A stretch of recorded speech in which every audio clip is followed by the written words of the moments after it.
Hello, everybody, and welcome to another episode of Veriff Voices, the podcast where we talk about fraud, compliance, tech, and all things related to customer identity verification.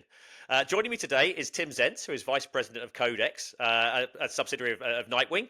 And today we're going to be really diving into fraud and some of the challenges around the space with AI and the talent shortage and things like that too. So, Tim, first of all, thank you for joining us. Welcome. Do you just want to give a little bit more detail about yourself, just by way of intro? Sure. Well, hey, thanks, Chris, for having me. Great to be here. Appreciate the opportunity to come on the show and chat with you a little bit about this. It's obviously a topic that us at Nightwing and CODEX are very passionate about. A little background on me. Been with our business, Nightwing, for the last 20 years. We are a new company, but not new to the space. We were originally part of a Fortune 100 US company and recently divested, and now basically the world's biggest startup probably. We're really excited about that. We've been out on our own for about a year. As you mentioned, I run the CODEX business, which is one of 4 business units within Nightwing. And we're really focused on all things with regards to computer security. We're passionate about it. We have about 450 or so engineers working on this very problem, both from an offensive and defensive posture. And thanks again for having me. Happy to be here. No problem at all. And one question I always like to ask folks actually is how you first got into this business in the first place, because I'm always amazed by the range of answers that we get. It's people have come from all angles. So kind of what's your story? How did you first come to be in this space in the first place, sort of 20 years ago? Yeah, well, I might add a new random point of entry for you, but yeah, it was as simple as the company we came from. One of my college professors had a contact at that company and basically got me an interview right out of school. Now, at the time, I was a business and finance major, so I actually entered the business from the finance side. Did that for about 7 years, working both externally facing and internally facing finance roles, and then transitioned into proposals and business development. Did that for another 7 years or so, and then had the opportunity to lead the business. So I kind of came in to the computer security world via the kind of the back door through one of the functional support roles. But for me, I'm not the deepest technical person, but what I learned from our team each and every day, we're really doing some cool cutting edge things at the edge of the possible here. And we've got a great team, and this is a super big problem for all of us, whether we're in industry or in our personal lives. And it's something where we as Nightwing and CODEX are really passionate about solving and helping to provide some solutions and preventative measures to help stop some of these problems. I love that. I think as well, I mean, having that experience of working in a finance team, I think is actually probably really relevant to what it is you do now, because you've kind of seen the potential side effects of this, if or implications, I guess, if a fraudulent attack does take place. So let's get into that now. Then let's talk about the rise of kind of ransomware and the role of sort of AI in cybercrime more generally. What would you put down to be the main sort of drivers as the main reason why we're seeing more and more of this stuff, and as time goes on? Yeah, I mean, the short answer, Chris, is I think we're seeing more and more of it because it's working. If adversaries weren't successful with it, it wouldn't be happening. It's a low cost of entry with potential for return. With the rise of, as we, I know we're going to get into AI and bots and all these things. It's a very easy way for these attackers to launch low cost attacks, even if it's with a moderate, chance of return. I think we also need to look at, is there actually a rise, or are we just seeing, more reporting of events? I think that's another thing. And, there's always been, scams and other things. I think we're just seeing the evolution here of some of the TTPs with the rise in technology and some of these vulnerabilities that attackers are taking, different approaches to this problem, if you will. Yeah, I totally agree with you. I think that certainly on the reporting angle, it feels like there's more of an acceptance now for businesses to kind of accept, I guess, that there's more of this a sort of safety in numbers, this kind of community effect almost. If we can report something, it's on the radar of those people, that are meant to be stopping this stuff, and it makes everybody's defenses better. So I think there is something in that, actually, that there is probably more cybercrime being reported now. But let's just sort of diverge a little bit into the AI part of it.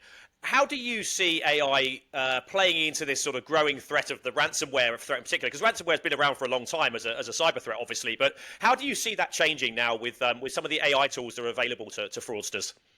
Yeah, it's a great question, Chris, and I think it's going to be a continuing problem, because I think what we're going to see with AI, we're going to see greater scale, we're going to see greater speed, and what that's going to mean is that these adversaries are going to be able to augment their TTPs, techniques, tactics, and procedures. Yeah. And they're going to be able to introduce, new signatures to either thwart or work themselves a way around, detection mechanisms. And they're going to be able to do it faster. They're going to be able, going back to the signature point, they're going to be able to do it, with a bunch of different looks. So they're going to be harder to, pinpoint and identify to counter. So AI is going to be, add a definite element of challenge to this problem. Absolutely, yeah. And what do you think is the kind of the knock-on effect there for businesses, for organisations, for charitable bodies, all of the sort of the typical victims of this stuff? What do you think is going to be the potential impact on them? Well, I mean, I think anytime we're talking with a customer, whether it's a commercial or government customer, I mean, the number one thing is folks have to work to minimize their attack surface. Yeah. Attackers don't fight fair, whether they're using ransomware or some other, attack methodology. They're not going to just try and break through whatever defenses are there. They're going to look for ways around them. They're going to look for, sort of non-traditional means to gain access to your systems. And so they're going to do what they need to do to access, exfiltrate, and impact networks. So I think that just as these TTPs are evolving, attackers are evolving, AI is changing, we need to be changing as well. Our method for defending our networks and how we're putting up preventative measures. So we got to move to be testing our infrastructure and our networks from a posture of, is this going to defend against a capable adversary? We at Nightwing, that's one thing we're very passionate about. We have a pedigree in offensive security, and we're now using that offensive pedigree to now inform a defensive posture. It's an offering we have called Countertrace, and so we're looking to apply that offensive mindset to better defend these systems so that we can kind of represent that capable adversary and say, hey, yeah, you have, these network protections, these antivirus things, all these things that you got to do, but they're not in and of themselves, they're not a complete solution.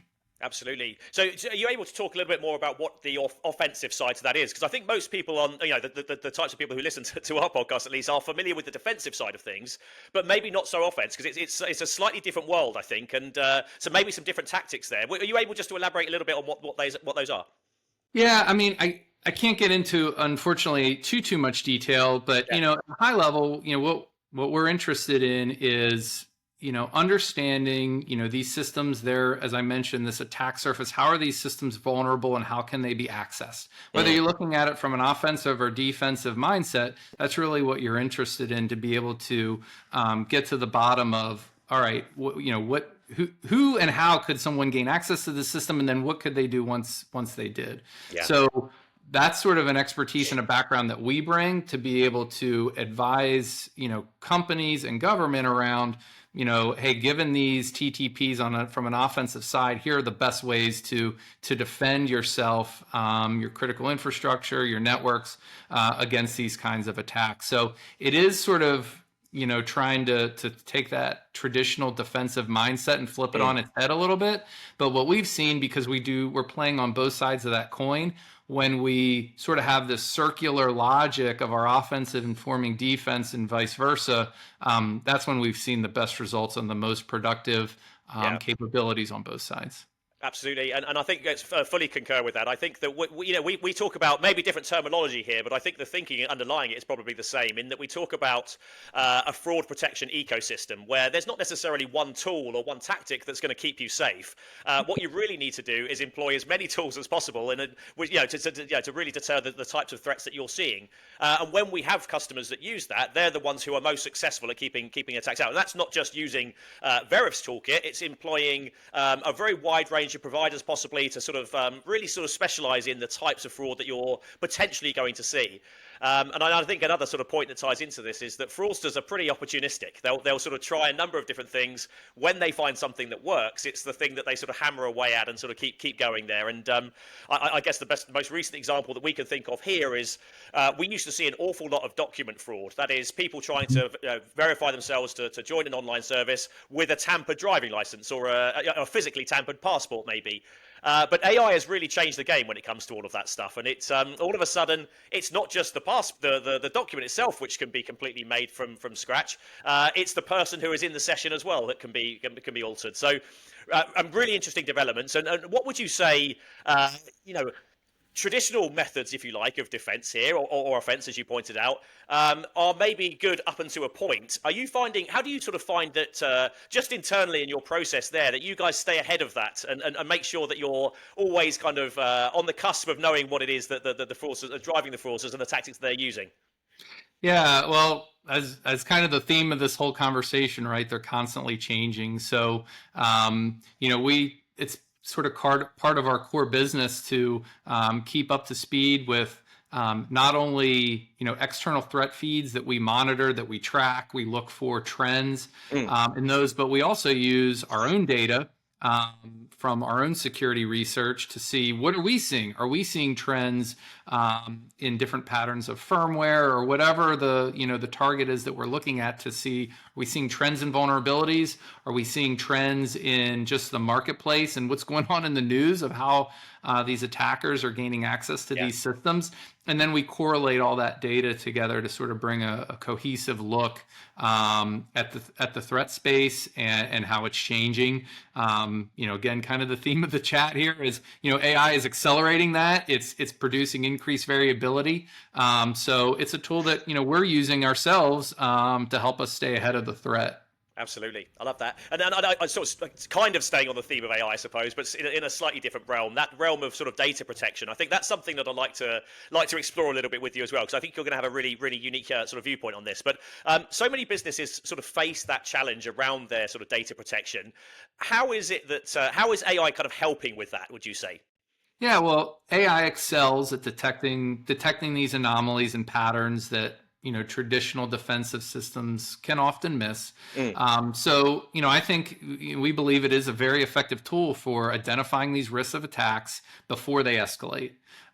If we can automate some of the more labor-intensive tasks that AI can be a game changer for, that frees up the human resources then to focus on the larger, more strategic issues. I mean, our experience says most of these major attacks, the warning on whatever the threat feed was blinking red, but it was a small thing, or there were just too many blinking red lights that no one had time to look at that one. Yeah. So the more we can introduce AI as a tool to help solve that problem, the better. Absolutely. And do you have any kind of sort of best practice tips, if you like, for integrating AI into data protection strategies? I'm sort of thinking how do you do so in a way that doesn't create another threat, I suppose, is the point of this question. Well, you kind of answered my sort of predated my answer there, Chris, because that's exactly right. I mean, AI, while it's a huge opportunity, it poses some level of risk as well. So, leaders, both on the technology and business side, they have to demand that AI is explainable, that we ensure trust and accountability with the AI models that we're using. And particularly generative AI, its tendency to hallucinate. So in a cybersecurity context, this can lead to flawed threat assessments, misdirected resources, or even decisions that negatively impact the team. So we have to mitigate this, and that validation process to verify that these AI-driven insights and predictions are accurate is going to be key to how we use that tool going forward. Excellent. Okay, and I mean, we've obviously talked a lot about AI already today, but we shouldn't take away from the fact that other forms of fraud do exist, right? And I think that one of the things that we're seeing an awful lot of at the moment when it comes to the identity space is or certainly not a lot of, but a growing amount, I suppose, is this kind of what we call assailant in the middle fraud, where it's all of a sudden a person is being physically targeted to open, so the account may be opened legitimately by them, but then the account is used for sort of nefarious purposes. Do you see sort of this? Is this something that sort of echoes in your work as well, where it's almost sometimes, the fraud protections around some of the traditional types of fraud have now become quite good, actually, and probably so good that fraudsters are looking elsewhere, and the next weakest link in the chain is actually the actual physical account holder. Is that something that you guys are seeing as well? I'm just curious as to sort of whether this sort of crosses over to your world as well. Yeah, I mean, I wouldn't say we deal a ton in this particular threat space, Chris, but Mm. whether it's an insider threat is either witting or unwitting. It all starts from our perspective with training people to understand that there's threats. I always tell my family members, like, don't click the link, don't trust anything. If it sounds too good to be true, it probably is. So I think just, again, increasing awareness. Yeah. And even to the point where, like, even I'm not trusting legitimate emails that I'm getting from my, bank or whatever other financial institutions. This is making people aware that the threat is real. I think we found that most of these capable adversaries aren't going to burn some highly capable attack against, an individual, say you or me, but again, going back to this theme of ransomware, where they've got these low cost equities that they can sort of fan out and see what sticks. I think it's going to be a constant threat as we head here into the next couple of years until there's an effective, consistent mitigation for them. Yeah, absolutely. And I think you kind of hit on something there. We've talked a lot about the sort of the tech side of things, what AI can do for both for fraudsters and for fraud prevention. But what about the sort of the bigger picture? And I think the education is kind of an element that you were hinting towards there, and talking about how that fits into a wider kind of cyber resiliency strategy, I suppose. Is that like sort of a key component of it? Are there others as well that people should consider? Oh yeah, I mean, I think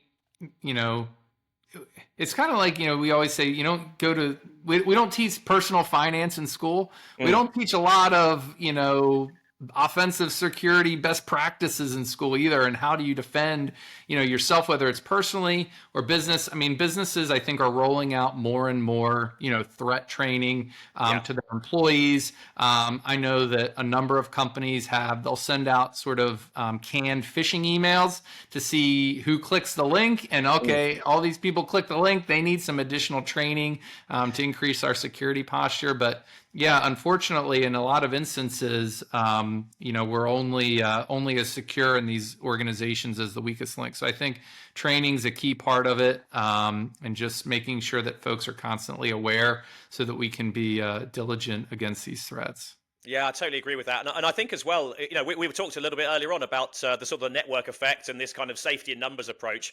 One of the things we're finding with fraud in the identity space especially is that the financial services company is the end target. But actually what the fraudsters are looking at are things like dating platforms and social media platforms, things where there's information that's sort of readily available. People have their guard down a little bit because they think there's less financial incentive at that point. So what we're finding is that the fraudsters are making the connection on those platforms and then transferring it across to financial services or e-commerce or wherever the rich pickings are sort of further down the line. So I think in some ways too, this education piece doesn't just sit with the companies that could be targeted. It sort of goes a bit wider than that. It's almost a society issue. And I think you mentioned education in schools might be something that wants to be looked at actually. Yeah, and I think you're right, Chris, because we've been talking about AI, we've been talking about these increased TTPs, and with the rise in AI and our ability to get through more data and use AI to correlate data is incredibly valuable. So if you're an attacker and you're sitting on a dating website and you're just scraping data, you now can correlate that to your point around, okay, now what does that data tell me that enables me to, launch some kind of an attack against a financial institution or some other, maybe more ripe target. it's a threat, and that's why, again, going back to the theme of the call, I mean, people need to be, diligent in protecting themselves, whether they're, logging into their bank or logging into, a dating app or Facebook or whatever it is. People need to be careful. Yeah, I think I totally agree with that. And what would you say about, we talked about their, I guess, folks on an individual level. What would you say to sort of companies and to organizations?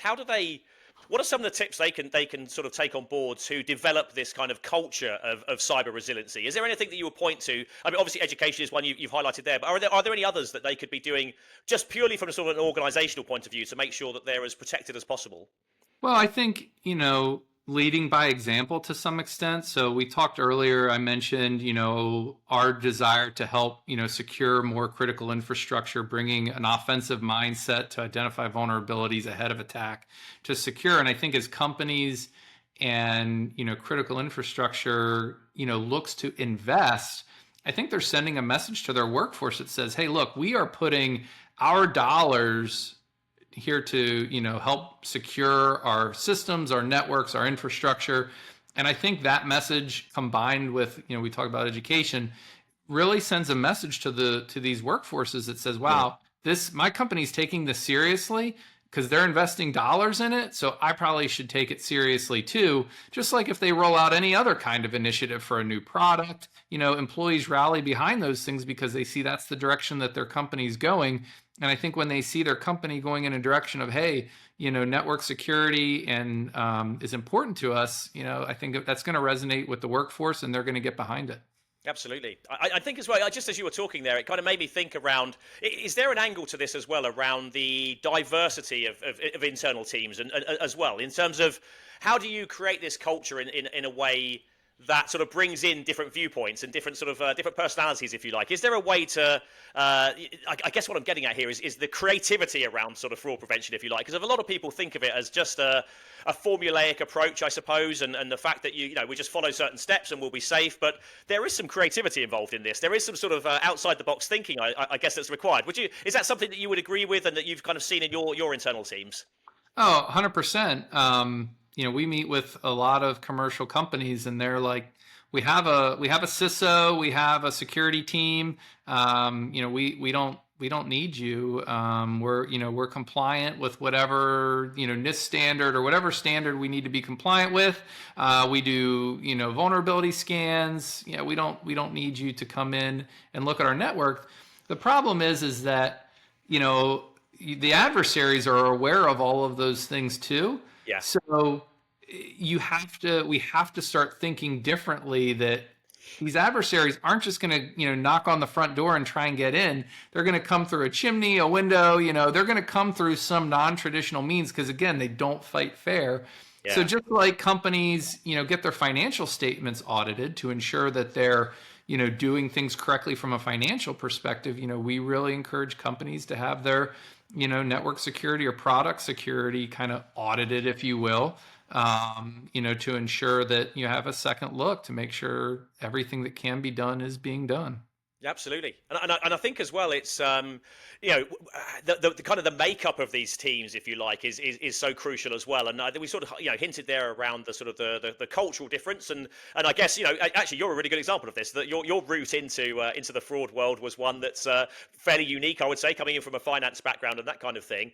And a lot of this, I suppose, is being able to put yourselves in the shoes of the fraudster and say, right, where do I see the vulnerabilities? If I was trying to to crack this, where would I be sort of targeting and that kind of thing? So, are you finding that that businesses are struggling to kind of fill those roles, going to get those people in from different backgrounds that can sort of create this different sort of this culturally diverse team that is then responsible for their cyber resiliency?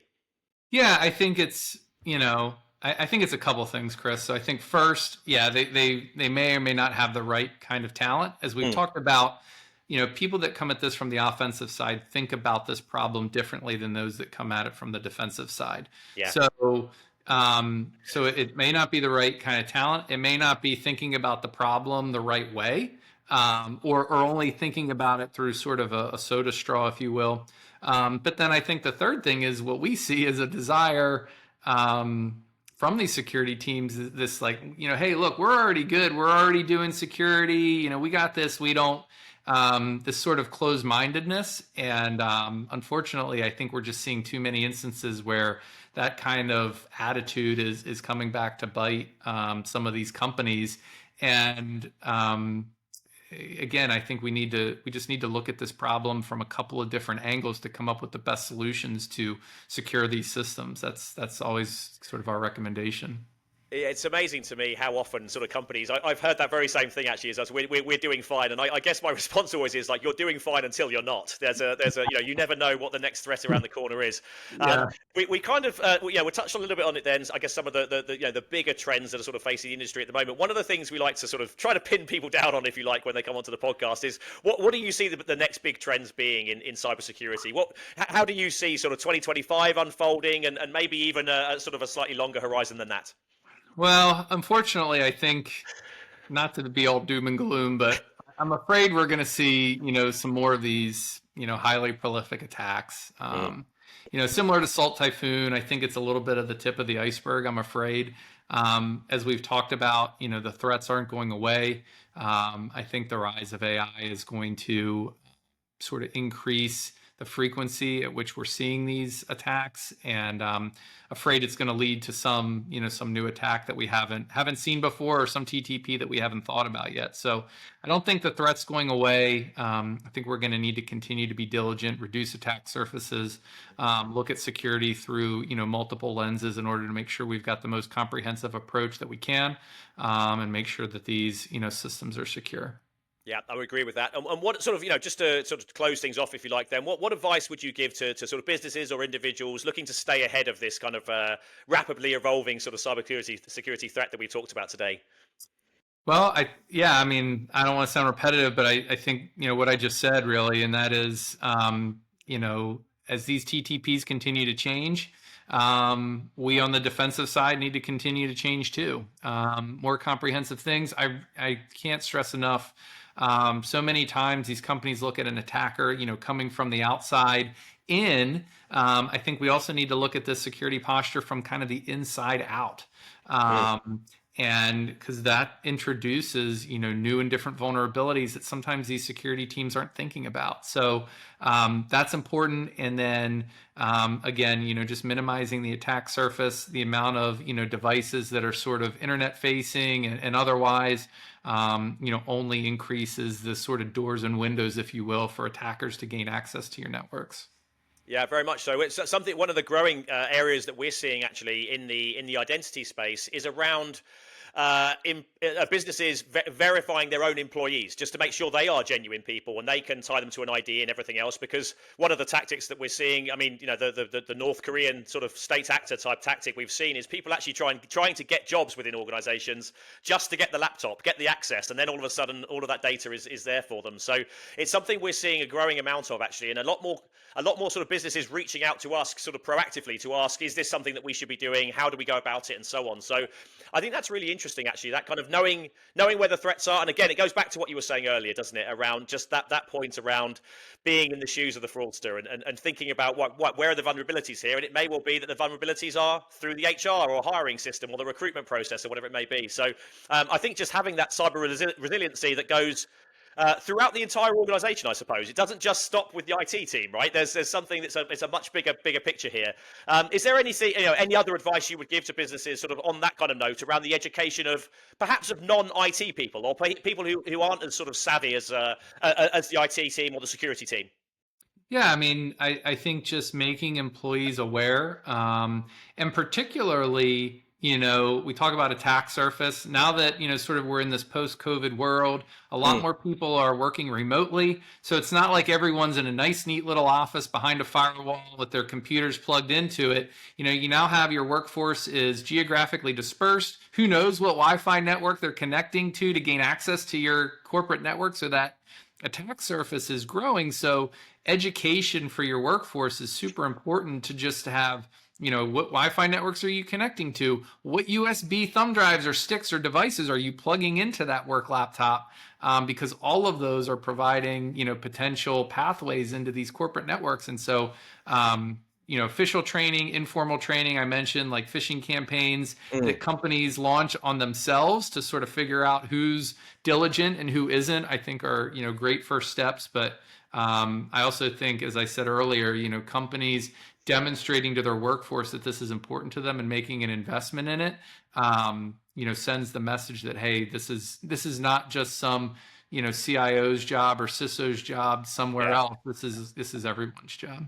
Yeah, I agree with that. And do you think as well there's something to be said for not only sort of getting that message across to internal employees, but also externally to the market, if you like, as well? I mean, one piece of research that we did early last year was just looking at end users, actually, and the end users being sort of our customers, effectively. And one of the really sort of strong pieces of data that came back was that more than 75% of them were prepared to would really consider a company's record on fraud when it came to signing up to a new online service. So it may well be that they will be put off if they've been in the news for a data breach or something like that, which is, it's a number that shocked me actually at first, because I didn't think people that gave it that much thought, but obviously they do. And there's something in there, I think, which points to robust fraud prevention almost becoming a selling point for your company, especially in the financial services space where data is linked to particular financial outcomes and so on. And that's really interesting, because I think it changes fraud prevention from being a sort of defensive posture to almost a customer acquisition strategy in some ways as well. Is that something that you've seen with your customers too, where they're sort of embracing the idea of being able to talk about this stuff more publicly, where once there was a lot more secrecy to it? Yeah, well, absolutely. And I think customers are buying that way. I think it's something that people are generally interested in.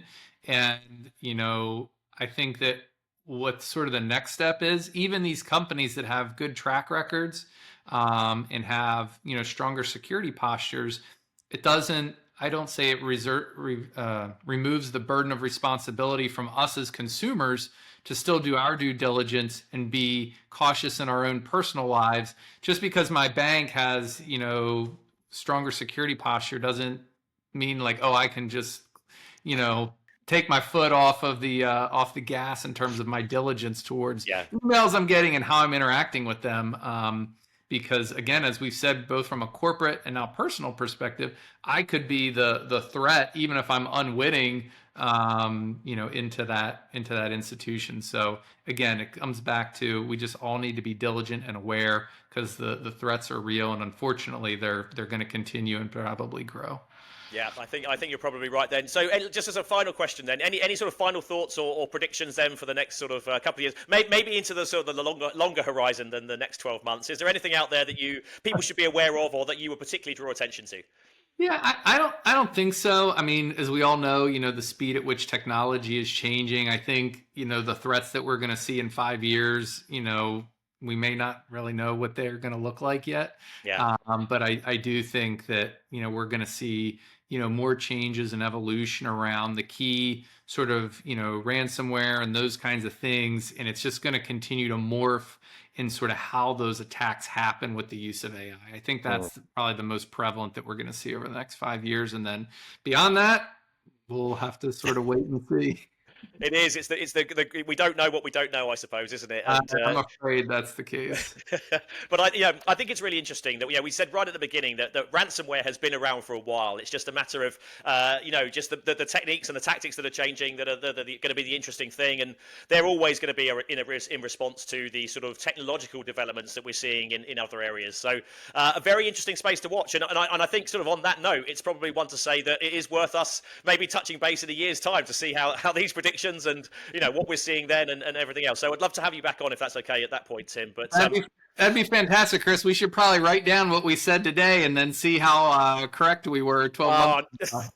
I'm not sure I want that level of scrutiny, to be honest with you. But no, thanks very much, Tim. As I say, all it sort of remains to do is to say appreciate that you've taken time out of your day to join us today. And just to everybody listening, thanks again, and we'll see you next time. Thanks, Chris.